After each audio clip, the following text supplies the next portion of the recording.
Okay, good morning everyone. I will be discussing today the minimum requirements of completed action research. Okay, first let us identify what action research is.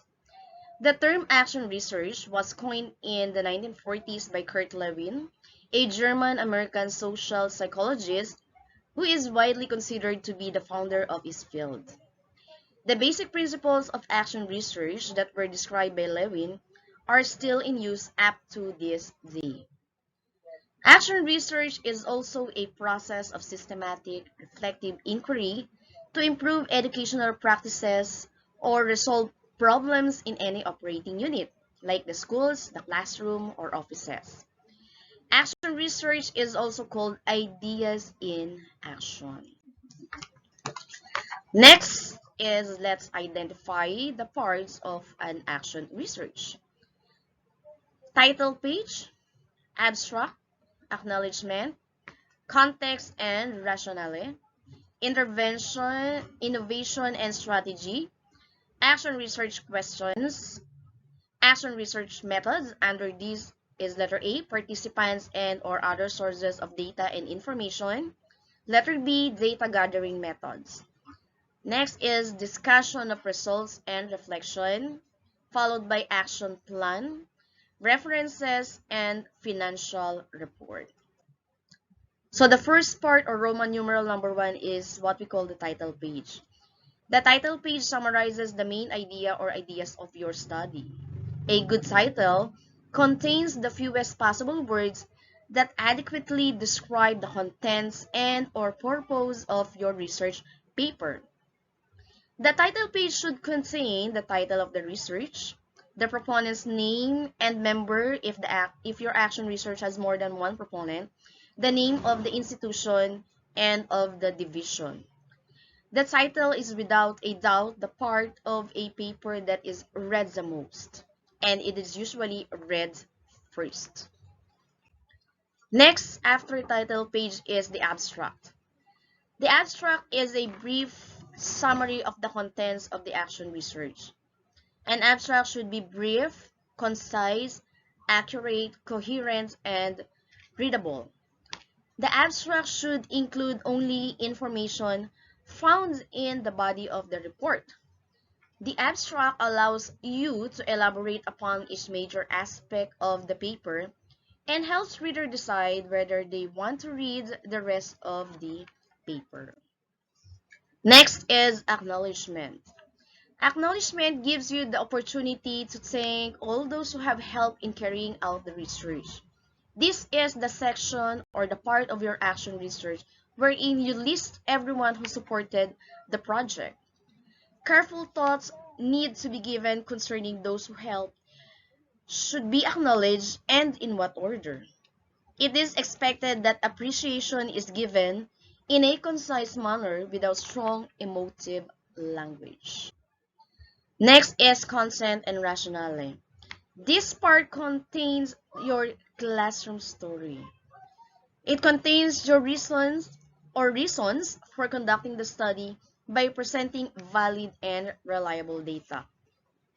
Context and rationale is one of the key aspects you need to get right when you are writing a research paper. It is the key to introduce to your readers the topic of your research. Next, innovation, intervention, and strategy.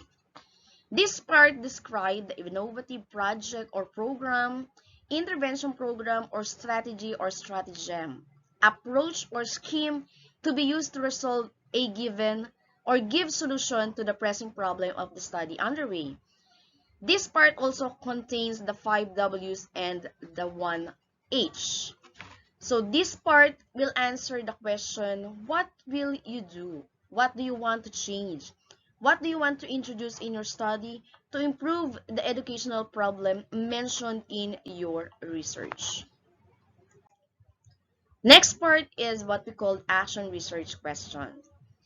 When writing action research questions, you should keep the following criteria in mind. Letter A, they should be broad in scope. They should be research questions rather than data collection questions. Your data collection questions will be derived from the research questions. They should, when answered, have an impact on your practices. Make the questions personal and reflective of your concern as a practitioner. They should also be answerable. Of course, when we say they should be answerable, you should avoid framing questions that are too big or involve phenomena that we can't readily study through observation. Next part is action research methods. In this part, you are going to discuss the research design and the details how the research will be conducted to the field. Discuss the different types of statistical techniques used in the analysis of data, what research design you used, the details on how the research was conducted on the field. Under this is participants and or other sources of information. So, discuss what sampling design or technique you used, the number of respondents, informants, and their characteristics, how many students did you include in your study, other sources of data or information, the documents, records, minutes, proceedings, registers, and the questionnaires that you use in your action research. Next is data gathering methods. Describe the research tools or instruments for data gathering. Forms of the collation or tabulation of data. Then describe your data gathering procedure. Action research is most often than not is a qualitative method.